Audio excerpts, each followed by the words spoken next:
여러분들이 굉장히 관심이 있을 만한 얘기인데요. 부산이 지속 가능한 해상 도시 추진을 선언했어요. 지속 가능한 해상 도시. 국제기구와 해외 기업이 참여하겠다. 2021년 11월 18일 따끈따끈하게 좋습니다. 지속 가능한 해상 도시가 뭔데 부산이 뭘 하냐? 앞으로 여러분은 부산에 가면 2030년쯤 가면 부산 앞바다에서 이런 걸 보실 수 있을 겁니다. 지속 가능한 해상 도시 조감도 착공할 예정입니다. 2030년 완공 예정이고요. MOU는 이미 체결이 됐고요. 이거 뱀니다. 엄청나게 큰 도시에 같은 거죠. 이게 뭐냐? 바다 한가운데. 이게 뭐가 떠 있냐? 이 프로젝트가 현대판 노아의 방주 프로젝트입니다. 저걸 왜 만드냐? 앞으로 기후변화가 심화되면 2100년까지 해수면이 올라갈 거다. 그럼 전 세계 인구의 대부분이 해안지대에 살고 있으니까 난민이 엄청나게 발생할 거야. 그럼 가라앉은 데를 그 위에다가 저런 식으로 띄워서 뭔가를 띄워서 살아야 되는 시대가 올 거다. 그때를 대비해서 해상도시 개발 프로젝트를 하자. 근데 그걸 왜 부산이 일단 부산이 당연히 해안가에 있기도 하고요. 이게 2019년에 사실 UN 해비타트라고 인간 주거 계획 하는 데가 있습니다. 해상도시 개발 계획을 공표해요.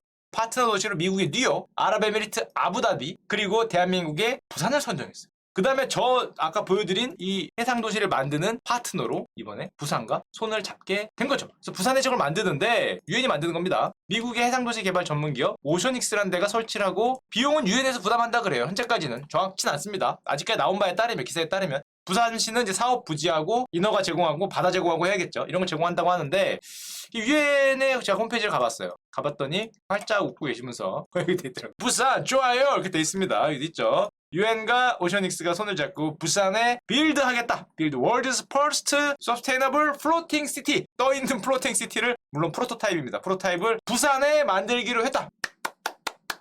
부산 좋아요 돼 있는데 자 그래서 이게 물론 저렇게 된 이유가 근데 아시는 분 아시겠지만 IPCC라고 유엔의 산하 기후변화 협의체가 나왔는데 6차 보고서가 나왔습니다. 6차 보고서에 따르면은 한마디로 종합해보면은 엉덩이에 불 붙었다. 너희들은 큰일 났다라는 보고서가 나왔는데 지구 평균 온도가 2021, 2040년이랄까 2030년대에 35년이라는 얘기도 있고 1.5도 높아질 가능성이 굉장히 높다. 10년 남았죠. 10년 남았습니다. 옛날에는 뭐가 달랐냐? 3년 전에는 2040년이라고 그랬어요. 2040년에서 2050년이라고 그랬는데 되게 10년 땡겨서 앞으로 10년 뒤에 너희들은 어떤 너무 안 되는 임계점에 도달할 수 있다. 이런 얘기가 나오니까 이제 저거를 빨리빨리 진행을 하는 건데 자 그래서 한마디로 이제 해상도시 노아의 방주 프로젝트라고 할 수 있습니다. 이거를 어디에 짓는 거냐? 전 세계에서 유엔과 손잡고 부산 자성대 부두라 그러는데 제가 부산에 안 살아서 잘 모르겠는데 자성대 부두가 여기더라고요. 어디 여긴가? 여기인가? 이게 안은 아니겠죠? 이게 아닌가? 설마? 부두 안은 아닐 거 아니에요. 이쪽이지 않을까 생각하는데 부산 사시는 분들은 앞으로 뭐 이렇게 그 해상도시 뷰가 되실 수도 있습니다. 해운대가 이쪽이잖아요. 이 근처에 만들겠다는 겁니다. 자 그럼 해상 부유 모델을 좀 보면 어떤 걸 띄우는 거냐? 이렇게 생겼습니다. 18,000제곱미터, 5,500평 정도 되고요. 300명 정도가 올라갈 수 있고 대충 한 2억 달러, 2,200억에서 2,400억 정도가 될 것 같은데 물에 떠 있는 거예요. 물에 떠 있는 뭐 이런 도시죠. 이거를 조금 더 들어가서 조감도를 보면 이렇게 돼 있습니다. 이렇게 돼 있고 요 하나하나가 모듈이에요. 모듈 5개가 연결된 건데 태양광과 조력을 활용한 에너지 자급자족을 하고 음용수도 뭐 이렇게 어떻게 순환이 되고 해수 담수화 시스템을 해서 자급자족하는 도시를 만들겠다. 친환경 도시를 만들겠다는 건데 제가 거기 가서 오션 거기 가서 잘라온 건데 바닥은 닭과 같은 형태로 고정을 시킨다. 위기시 이동한다.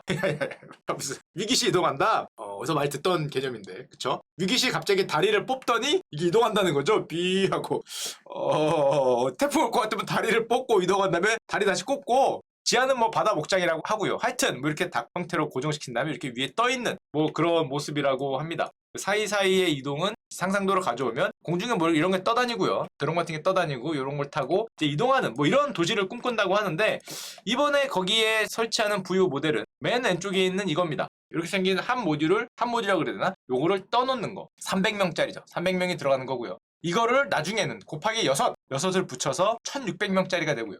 이거를 또 6개짜리를 6개를 붙이면 잘 안 보이시겠지만 10,000명이 있는 데가 됩니다. 그런 식으로 이제 계속 붙여서 점점 키우는 이번엔 아마 이걸 거예요. 이걸로 갈 수 있는 거를 아마 테스트할 것 같은데 만약에 저 오른쪽에 있는 6 곱하기 6으로 간다면 느낌에 이런 게 이제 나오는 거죠. 이게 10,000명짜리입니다. 10,000명. 대충 10,000명이 위에 있는 건데 그래서 부산에 가면 볼 수 있다는 그 모습을 잠깐 안내 그게 있길래 동영상이 오션익스 한번 보도록 하겠습니다. 이렇게 생겼대요. 부산 앞바다에 이런 게 생기는 겁니다. 2030년에 멋진데 이렇게 돼 있다 그럽니다. 이렇게 돼 있다고 하는데 좋아 감사하죠. 좋습니다. 여기까지 딱 이런 걸 이제 만들겠다고 하는 거죠. 자, 그런데 저희가 끝이냐? 그게 끝이 아닙니다. 아까 전에 보여드렸던 이 6 곱하기 6, 지금은 부산은 맨 왼쪽에 있는 원 모듈이지만 이 6 곱하기 6으로 갈 것 같은데 느낌상에 못 갈 수도 있죠. 그냥 오션닉스에 올라와 있는 걸 갖고 온 거니까. 그게 끝이 아니죠. 최종 목표는 뭐냐? 자, 가보니까 그 오션닉스가 꿈꾼다고 하는 최종 목표는 이거를 아까 그 6 곱하기 6이 이거죠. 이게 10,000명인데 이걸 때 6개 붙여요. 그럼 6만 명이 됩니다. 이거죠. 그걸 때 6개 붙여요. 그럼 36만 명이 됩니다. 그걸 때 250만 명. 야, 이 정도면 와, 뭐 어마무지한 해상 도시를 만들겠다는 거죠. 이번에 부산은 고중이 점 하나, 여기는 점 하나 한번 먼저 만들어 보겠다는 거고. 와, 뭐 어마무지한 도시가 떠 있는 겁니다. 저런 거를 이제 나중에 궁극적으로 만들겠다라는 거고요. 만약에 뭐 아직 먼 얘기지만 부산에 이제 250만 명이 사는 대도시급 이런 게 떠 있다면 부산 자성대 앞바다에 부산2가 떠 있는 거죠. 이걸 향한 이제 밑그림을, 거대한 밑그림을 뭐 수십 년을 그리는 거고, 이런 밑그림이 있으니까 사람들이 요즘에 설왕설래하는 게 있습니다. 잠깐만, 여러분들 같으면 생각해요. 부산 앞바다에 엄청나게 큰 대도시가 뭐 떠 있을 수 있는 거죠. 지금은 뭐 10,000명, 뭐 몇 명이지만 나중에는 떠 있으면, 잠깐만, 그러면 이왕 이거 뜰 거 엄청나게 오래된 떡밥이 쪽에다가 같이 숟가락을 이렇게 올리죠. 야, 이렇게 해서 뭡니까? 100년 된 떡밥. 그 이왕 거기 만드는 거, 야, 이거 한일 해저 터널 가운데 이거 띄우는 뭐 이런 또 떡밥을 하고 있고요. 아, 예, 물론 택도 없는 얘기고요. 상상력을 지금 발휘하고 있고, 또 상상력을 발휘하게 된 이유가 2021년 12월 1일 여러분들 가보신 분 계십니까? 오전 10시에 드디어 보령에 있는 해저 터널이 개통됐어요. 7년 만에 세계에서 가장 긴 겁니다. 우리나라에요. 개통됐어요. 약 6.9km고 여기죠. 여기가 안면도, 여기가 보령시에서 이렇게 연결된 여기가 해저 터널이 개통이 됐다는데 좀 가보진 않았어요. 가면은 뭐 이렇게 돼 있다 그럽니다. 이렇게 돼서 쭉 한 6km 정도 해저로 가는 이런 곳인데, 저는 여기를 가보지 못했지만 뉴스로는 봤습니다. 어떤 뉴스로? 해저 터널이 개통이 되니까 안면도가 주차장이 됐다. 여기가 안면도죠. 여기서 놀러 가느라고. 옛날에 배 타고 가야 되는데 뭐 아이쿠 뭐라고 가서 얘가 그 주차장이 됐다. 뭐 이런 말이 있는데, 하여튼 뭐 저랬던 게 이 안면도에 사람이 많이 몰렸다. 뭐 좋은 거죠. 좋은 거라고 해야 되나? 관광객이 많이 몰렸다라는 뉴스가 있고. 자, 그렇다 보니까 이번엔 또다시 옆에 있는 전라남도가 저걸 보더니 또다시 한 50년 된 떡밥을 물고 왔죠. 야, 이왕 거기도 연결된 거 그 제주도에도 이렇게 제주도도 이렇게 연결하면 뭐 안 되겠냐, 이 전라남도가. 이거 요즘에도 얘기하고 있어요. 2021년에도 얘기를 하고 있습니다. 제주 해저 터널, 야, 우리도 그 중간에 뭐 그래 뭐 모듈 뭐 그 띄우던지 해서 뭐 하면 안 되겠냐, 저거 충분히 될 것 같다 전라남도는. 하지만 제주도가 안 된다 그러죠. 아니, 그거 하면 관광객들이 아까 전에 안면도 봤잖아. 안면도 못 봤냐? 거기 지금 차 타고 와서 안면도에 주차장이 됐다는데, 제주도에 그 차 타고 와서 잠깐 본 다음에 휙 저녁 먹고 돌아가는, 이게 되지 않겠냐. 지금은 한번 거나하게 놀려고 비행기 타고 오고 배 타고 오는데 자동차로 와서 잠깐 본 다음에 휙 가면은 몸이 안 된다 해서 지금 그 반대하고 있기 때문에 아마 어렵지 않을까 그렇게 생각이 되고, 저런 거대 해저 터널 떡밥은 저게 실제로 개통된 경우는 딱 한 곳 있습니다. 세계적으로 떡밥은 많은데 영국 프랑스의 채널 터널이라고 부르죠. 도보 해협 있는 거. 저는 안 가봤습니다. 안 가본 게 아니라 못 가봤죠. 1986년에 착공돼서 1994년에 개통이 됐죠. 실제로 영국과 프랑스가 이어졌는데, 요 뒷얘기를 조금 드리면 요거를 뚫은 민간 기업이 있었어요. 유로터널이라고 부르죠. 민간 기업이 옛날에 유로터널이 있었는데 1995년입니다. 착공하자마자 파산이기. 유로터널, 유로스타를 운영하는. 이게 뭐가 안 돼요. 생각보다 돈도 많이 들고, 생각보다 사람들이 많이 안 다니고, 버티다가 착공 10년 만에 결국에 진짜 파산해요. 결국에 거의 파산했죠. 99% 파산. 채무 조정이라는 거는 봐달라는 거니까 반으로 깎아주세요 뭐 이런 소리 하는 거잖아요. 결국 채무 조정을 해요. 채무 조정을 해서 실제로 거의 파산할 뻔하다가 이름을 바꾸죠. 채무 조정한 다음에 지금 그래서 여러분들이 주식시장에서 볼 수 있는데요. 겟링크라고 이름을 바꿉니다. 유로터널이 저거 뚫은 다음에 10년간 주가가 뭔가 계산을 잘못했겠죠. 쫙 터널 뚫었다 하고 기대감으로 오르다가 10년간 빠져. 10년간 빠져서 마이너스 90% 찍고 거의 파산한 다음에 바꾸죠. 바뀌어서 겟 링크가 된 다음에 가보시면 있습니다. 지금은 뭐 쏘쏘해요. 쏘쏘하다는 거지 좋다는 건 아닙니다. 10년째 뭐 구주가니까. 자, 근데 그 와중에 아까 전에 지금 부산 얘기하다 넘어가는데, 부산이 앞에다가 그렇게 해상 도시를 만드니까 우리나라는 또 질 수 없죠. 울산도 있습니다. 자, 울산 축하드립니다. 울산에 뭐가 있냐? 바다 위에 뜨는 건 수준이 조금 약하죠. 수준이 조금 높은 울산은 바다 안으로 들어갑니다. 자, 2021년 10월 22일 날 추진 계획 발표됐고요. 해저 도시, 우리는 바다 안으로 들어가 있다. 바다 위에 뜨는 거는 좀 없죠. 우리는 아예 그냥 깊숙하게 200m 정도 깊숙하게 해저 도시인 프로젝트 선언을 했습니다. 이렇게 해저 도시. 야, 바다 위에 있는 것보다 난이도가 한 10배쯤 높아 보이던데, 바다 위에 떠 있는 거는 뭐 어떻게 돼도 해저는 좀 산소도 그렇고 좀 그런데, 이게 실제로 이렇게 얘기를 했다 그럽니다. 해저 도시를 울산의 주력 산업으로 안착시키겠다. 조선해양 인프라를 바탕으로 새로운 도약, 혁신적 해양 신산업 기술, 기술적으로는 가능한가? 시도하는 거죠. 시도. 한국해양기술원, KOST와 한국해양대 등과 함께 지금 최첨단 극한 기술의 결정판이다. 만약에 저게 성공을 한다면, 저것도 어떻게 보면 프로토타입이니까 성공을 한다면 전 세계로 뻗어나가는 해저도시의 어떤 기본 기술을 갖고 있는 나라가 될 수도 있는 거죠. 1단계는 2022년, 내년부터 2026년까지 수심 50m, 아니 30m구나. 30m의 3명 체류. 처음이니까. 위험하니까. 30m 3명. 그 다음에 50m 5명. 467억을 넣어서 50m에 5명을 체류하는 기술을 만든 다음에, 그 다음에 2027년부터 2031년까지 울산에 가면 볼 수 있습니다. 울산 앞바다 어딘가 가면은 이제 2단계 2027년에서 30년에 가면은 수심 500m에서 1500m에 약 1500세제곱미터 면적으로 30명이 한 달.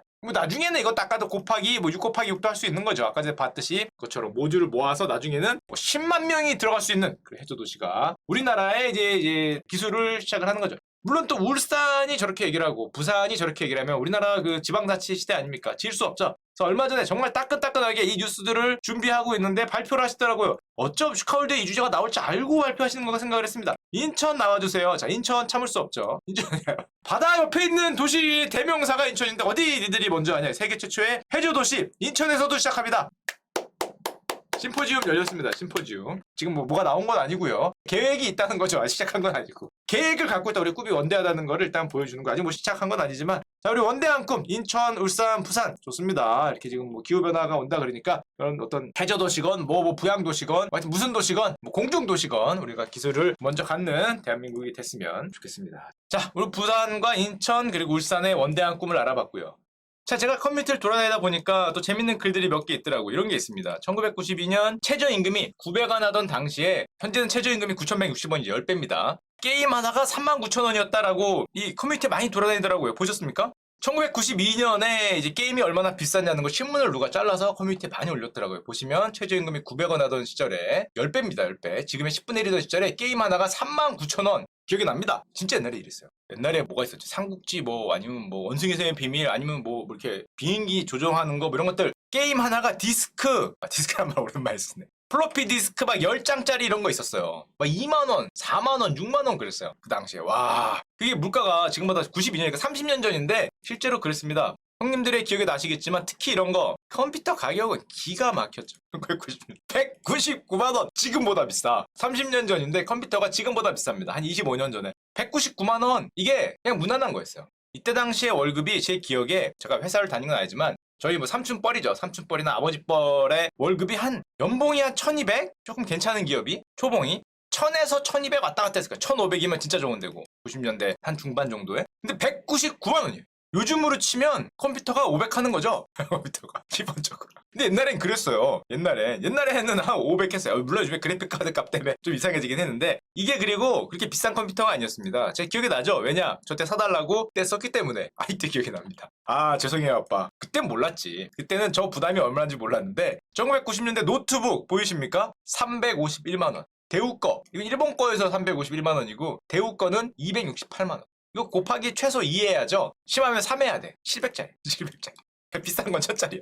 옛날에 그랬어요. 근데 저는 좀 졸랐죠. 옛날에. 저도 그 컴퓨터를 갖고 싶었기 때문에 흑백 컴퓨터 아직도 기억나네. 허큘리스 컴퓨터. 그때는 CGA, EGA 이런 표현이 있었어요. VGA. VGA 컴퓨터 너무 비싸서 사달라고 못했고 그때 허큘리스. 아마 CGA 하여튼 이런 컴퓨터를 그 흑백 컴퓨터를 샀던 기억이 있는데 그런 게 있습니다. 그때 당시 생각하면 엄청나게 비쌌던 거죠. 근데 그때는 몰랐지만 당시에 가장 좀 비쌌던 저도 이 광고 본 적이 있는데 이런 광고 최첨단 컴퓨터 알라딘 보시면은 486 687만 5천원 무슨 서버인가? 이거 싼 거예요. 보시면 940만원. 와. 참고로 할인한 겁니다. 27% 할인해서 940만원. 저거 2배 잡아야 돼요. 최소 2배. 2천만원짜리. 2천만. 컴퓨터가. 486. 기억도 안 나네, 486. 비밀번호 486 아니고요.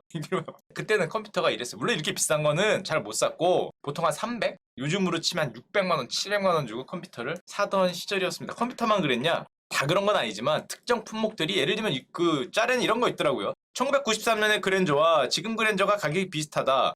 그랜저 이거 조금 더 비쌀 것 같은데.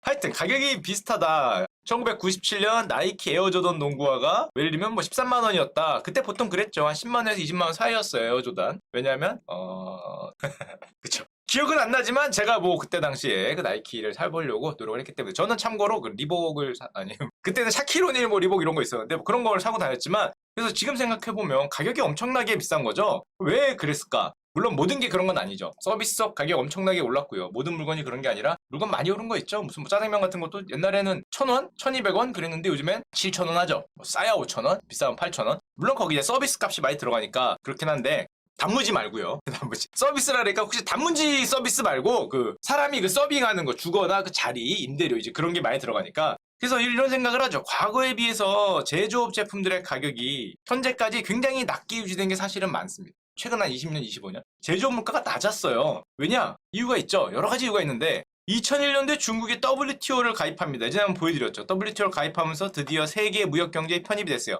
이 중국 GDP인데요. 여기입니다. 여기 편입되고 중국 GDP가 날아오르는데 그때 중국의 별명이 지금도 마찬가지지만 세계의 공장. 마데인 차이나. 우리 물건 사도 뒤집으면 마데인 차이나가 아닌 게 없었어요. 메이드 인 차이나가. 그래서 오죽했으면 미국에서 너무 다 중국에서 만들어 오니까 중국산 없이 살아보자 이런 책도 베스트셀러가 됐습니다. 메이드 인 차이나 없이 살아보기. 이게 어렵다는 거죠. 이게 어렵다는 거. 네가 사용하는 모든 다 뒤집으면 다 그 결국에는 메이드 인 차이나로 가다 보니까 예를 들면 우리나라나 미국에서 생산을 하려면 가격이 100인데 당시에 중국의 인건비라는 건 상상할 수 없었거든요. 지금보다 훨씬 쌌어요. 그러니까 뭐 중국에서 가격이 10, 15에 들어오는 거예요. 그러니까 당연히 물가가 내려갈 수밖에 없었죠. 물론 이건 있습니다. 아니 안 내려가는 것도 있는데요. 안 내려가는 것도 있죠. 왜냐하면 그 아이폰 같은 경우에 워낙에 훌륭한 제품이다 보니까 분명히 차이나에서 만들지만 그 메이드인이 아니라 어셈블드 조립만 차이나에서 하는 거고 여기 써있죠. 디자인드 바이 애플 인 캘리포니아. 여기 써있죠. 아이폰 뒤 보시면 다 있어요. 여기 써있습니다. 여기. 캘리포니아에서 그 디자인 됐다. 하지만 메이드 인 차이나 이렇게 어셈블드 이렇게 표현을 많이 했는데 여러분들이 기억나시죠? 그래서 여러분들 뒤집으면 마데라고 자꾸 메이드 인 차이나가 굉장히 물건이 싸게 들어오면서 물론 우리는 혜택을 받습니다. 물건이 싸게 들어오는 건 우리처럼 이렇게 중간재 받아갖고 수출하는 나라한테는 혜택이죠. 대한민국 역사상 최대의 황금기가 2번 오는데 제가 보기엔 이때 황금기가 더 세게 왔는데 그 중국한테 우리가 물건 팔고 걔네 거 받아다가 만들어서 제가공하는 거를 굉장히 많이 돌리면서 대한민국이 아주 그냥 엄청난 호황을 거뒀죠. 그때 당시가 우리나라에서 유일하게 코스피를 할만했던 왜냐면은 800 하던 게 2000 갔거든요. 여기입니다. 여기.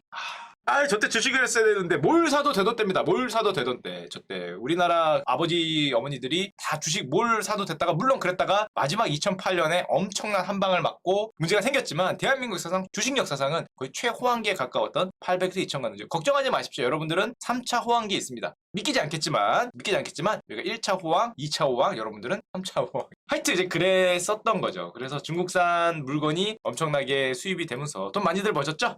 2003년에서 2005년에 중국산 수입재가 2배가 넘게 한국에 들어왔다. 그러면서 이미 저물가가 2010년대가 아니라 이 2000년대 우리나라는 굉장히 물가가 안정적이었어요. 왜냐? 물가 상승률이 떨어질 수밖에 없죠. 중국에서 계속 뭐가 싸게 들어오니까. 내가 가지고 있는 것보다 물가가 다 싸게 유지가 됐고 그래서 2005년에 신문기사를 제가 갖고 왔는데 표현이 이렇습니다. 기가 막힐 정도로 물가가 안정적이다. 2005년입니다. 라는 감탄사가 신문기사에 나오기 쉽지 않은데요. 하면서 얼마나 좋았으면 환호성을 울리면서 하면서 경기 전체의 물가 나타내는 GDP도 디플레이터도 기가 막힌다. 그쵸? 기가 막힌다. 좋다는 거예요. 이렇게 좋았던 시절입니다. 좋았던 시절. 그래서 그 당시에 2005년에 한국은행 박승 총재님이 금통위 인터뷰를 합니다. 유명한 인터뷰예요. 이분이 그 말씀하신 분이에요. 채권시장 철이 없다. 뭐만 하면은 거의 선생님이셨습니다. 니들 철이 없다라고 금융가에 있는 사람들한테 일갈하시는 그런 총재님이신데 금통위 인터뷰 때 이런 말씀하셨어요. 기자가 물었습니다. 이미 2005년에 아니 기조적인 저물가 시대 아니냐. 중국에서 물건 들어오니까 너무 싸. 너무 좋아. 물건 다 싸. 우리 돈 많어. 지금 좋다.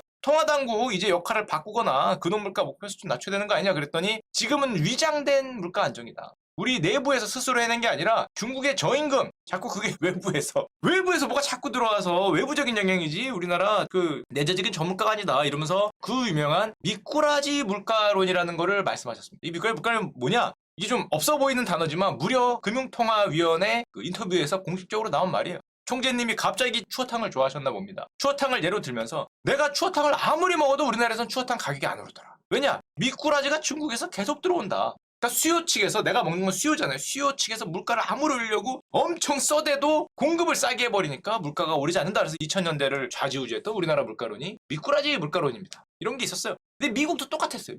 미국이 소비의 국가, 원래 소비의 국가지만 소비가 그렇게 폭발적으로 할 수 있는 게 아니 아무리 사도 가격이 안 올라. 중국에서 계속 들어와. 뭐가 계속 들어와. 나는 미국 기준으로 돈이 별로 없는데 월마트나 코스트코에 가니까 한 번 사면은 막 한 바구니씩 사도 살 수 있는 거죠. 이 미국인들 쇼핑하는 거 보면은 제가 자료 조사하려고 그걸 봤는데 얘네는 미친 것 같아. 이런 뭐라 그럽니까? 이거 끌고 다니는 거. 마트 여기다가 물건을 이렇게 싸놓. 아니 다음에 다시 오면 되잖아 여러 번. 얘네는 물건을 막 새처럼 싸놓고 가네. 뭐 사도 저런 마트 끄는 거를 한 두세 개를 채워가는데 아마 우리처럼 좀 마트가 너무 가까이 있지 않고 조금 나라가 크다 보니까 그런지 몰랐는데 정말 무식하게 쇼핑을 하는데 이게 가능하게 만들었던 게 중국의 어떤 그런 저가품을 세계 물가가 전체적으로 2000년대 안 내려가는 그런 영향이 있었죠. 게다가 또 있었습니다 요인이. 2000년대 기억이 나시겠지만 2000년 초반 인터넷 혁명이 오면서 오프라인은 온라인으로 들어갈 거다. 생산성에 극단적 혁신을 가져올 거다. 그렇기 때문에 물가가 떨어질 거다. 이런 예상이 굉장히 많았죠. 이런 예상을 하는 와중에 기억이 나시겠지만 금융위기로 리만 브라더스가 굿바이 마이 프렌드를 하면서 레버리지를 쓰는 금융이 파산되니까 다 같이 저성장, 저물가로 빠져들어갔고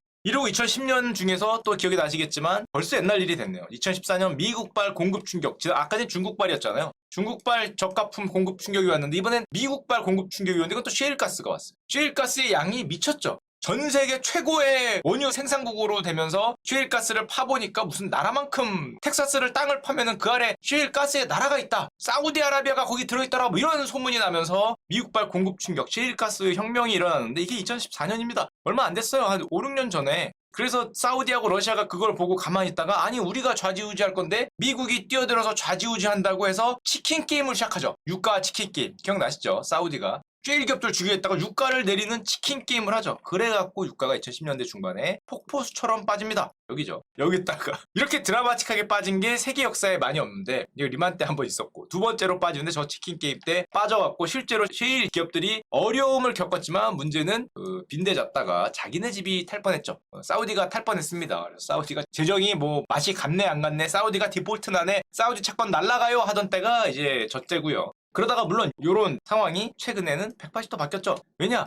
캐지 못하게 하잖아요. 친환경이다. 아니 아까 전에 셰일가스 이거 땅 파서 안에다가 뭐 터트려갖고 뭐 안에다 물을 넣어서 빼는 거니까 기후변화 뭐 이런 것 때문에 친환경인데 그거 하지 마라. 이렇게 해서 또 오히려 요즘에는 반대로 가는 현상이 펼쳐지고 있고 또 2010년대 중반에 전 세계 디지털 전환 붐이 불죠. 그때 아마존 효과라는 게 또 기억나실 겁니다. 온라인 쇼핑을 해서 물가를 낮추는 요인이 된다. 저것 때문에 물가가 내려간다. 게다가 코로나 때문에 글로벌 이커머스가 폭발하니까 아마존 효과가 곱하기 2배 이상 뻥튀기 되면서 물가가 더 내려갈 걸로 우리는 생각을 했었죠. 자 여기까지가 2020년 현대 진행형이었는데 2021년에 딱 뜨니까 미중 무역 분쟁이 일어나면서 중국은 예전처럼 싸구려 노동력으로 공장 역할이나 해라라고 미국이 얘기했더니 중국이 말도 안 되는 소리 하고 있다라고 하면서 우리도 과학기술 발전해서 서구를 따라야겠다. 이딴 소리 했다가 둘이 싸우면서 너와 나를 서로 공급망을 배제하고 고율 관세를 매기겠다라는 말을 또 한 2, 3년 전부터 하고 2020년에 실제로 이게 강화되니까 중국을 공급망을 배제하고 고율 관세를 매기겠다는 말은 다른 말로 하면은 미국으로 들어가는 물가가 올라가는 거죠. 상품가가 올라가겠죠. 가장 싼 데를 배제하고 싼 데서 들어오는 거에 관세 매기고 하면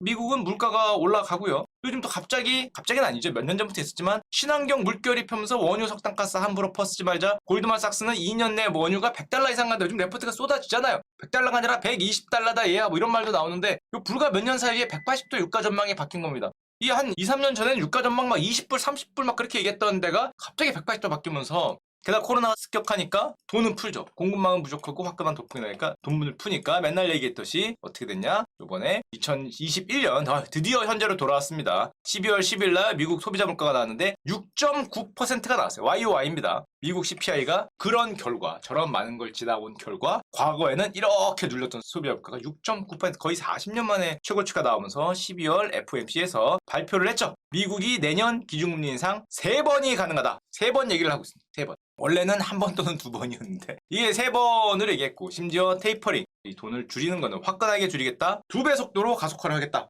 월 150억 달러씩 월 한 17조에서 18조씩 사는 거를 줄이기로 했었는데 이번에 300억 달러 2배 속도로 테이퍼링 감아들이는 거 돈을 흡수하는 거를 더 빨리 해서 내년 6월에 끝날 걸로 알았는데 3월로 바뀌겠다라는 거를 결정을 한 거죠. 한마디로 보면 저 덕분에 주식시장이 또 요즘 출렁출렁 되고 있죠. 돈 흡수한다 그러니까. 불과 2, 3년 전에 기조적인 저물가를 예상을 했는데 값싼 노동력 쉐일 나온다 얘들아 야 지구는 끝이 없다 파니까 계속 나오더라 고령화되고 수요도 둔화되고 공급은 넘쳐나니까 당연히 기조적인 저물가로 간다라고 여기에 99%가 이런 생각을 하고 있었는데 불과 2년 만에 야 중국 친환경 쓰니까 이런 쉐일가스 유가 별로 돈 화끈하게 푸니까 고령 치이고 나발이고 수요도 늘어. 그러니까 갑자기 무슨 일이 있었는지 모르겠지만 요 한 2, 3년 사이에 갑자기 180도 변하면서 이제는 기조적인 인플레이션을 반대로 걱정하는 참 빠르다라는 생각이 들고요. 물론 이건 있습니다. 우리가 2000년대 생각했던 디지털 전환이 생산성 향상으로 돼서 물가를 낮춰줄 것이라고 생각했다. 이게 아직은 변한 거 없지 않냐. 지금 디지털 전환이 굉장히 빠르게 되고 있으니까 생산성이 향상돼서 물가를 낮춰줄 거다. 그래서 어떤 사람들은 이런 생각을 합니다. 앞으로 저물가의 시대를 가져올 기가 막힌 방법이 있다. 뭔데요? 뭐지? 저물가를? 중국을 또 하나 만드나? 그게 아니라 메타버스의 시대가 오면 저물가를 가져올 거다. 실제로 한 말입니다. 실제로 많이 나오는 말이에요. 여기 리포트를 보면. 왜? 왜 그렇겠습니까? 왜 메타버스가 저물가를 가져올 거예요? 아니, 야, 그쵸. 이러고 있으면 저물가란 거죠? 그치. 저러고 있으면 저물가입니다. 저러고 있으면. 아니, 나가서 뭘 하고, 뭘 먹고, 뭘 즐기고, 뭘 쓰고 서비스를 해야 물가가 오르는 거지. 누워갖고, 게임 같은 거 안 해서. 어디 가상현실 속에서 먹고, 가상현실 속에서 즐기고, 뭐 이러면, 이게 실제라 그러면 이상하지만, 리얼 월드에서는 아닌 거잖아요. 그러니까 수요가 확 떨어진다는 거죠? 머리에 이걸 꼽는 순간에 저물가가 올 거라고? 뭐, 그쵸. 뭐 저것처럼 된다. 매트리스처럼 된다면, 뭐가 필요하겠어요? 뭐가? 이거 옷은 갈아입어야죠. 옷을 매일 갈아입지도 않을 거 아니에요. 뭐 겨울이면은 뭐 어떻고 봄이면 뭐 어떻고 뭐 맨날 똑같은 거 입고 똑같이 누워있을 거 아니에요. 먹는 것도 집에서 먹고 바빠 죽겠는데 하면서 다시 들어가서 꼭 맛있는 것도 뭐 그 안에서 먹고 할 테니까 옷도 필요 없고 뭐 화장이 뭐가 필요해 이러고 다니는데 그래서 누워있는데 그쵸 뭐 쇼파 바꿀 일도 없고 뭐 바꿀 일도 없고 그래서 메타버스가 저물가를 가져올 것이다라는 아주 그런 신기방기한 아이디어를 요즘에 얘기하는 분들이 있죠. 문제는 또 그렇게 말하는 메타버스라는 게 아직 제대로 안 왔기 때문에 저는 잘 모르겠다. 이런 와중에 일론 머스크 형이 물가를 낮추는 계획은 아니겠지만 내년에 이걸 심겠다라는 계획을 예전에 보여드렸죠. 뉴럴링크 뇌에다가 이걸 심어서 연결하는 거를 내년에 2022년에 본격적으로 시작한다 그럽니다. 그래서 경제학적으로 보면은 그 물가 하락에 이런 일조를 하시려고 그러지 몰라도 실제로 모르겠습니다. 게다가 내년에 바꾸지 않았지만 애플 같은 경우에 VR 기기, XR 기기, AR 기기 3D로 보는 거를 나온다고 그러는데 실제로 우리가 정말로 이렇게 할 수 있는 그런 뭐 기술이 나올지 한번 기대해 보도록 하겠습니다.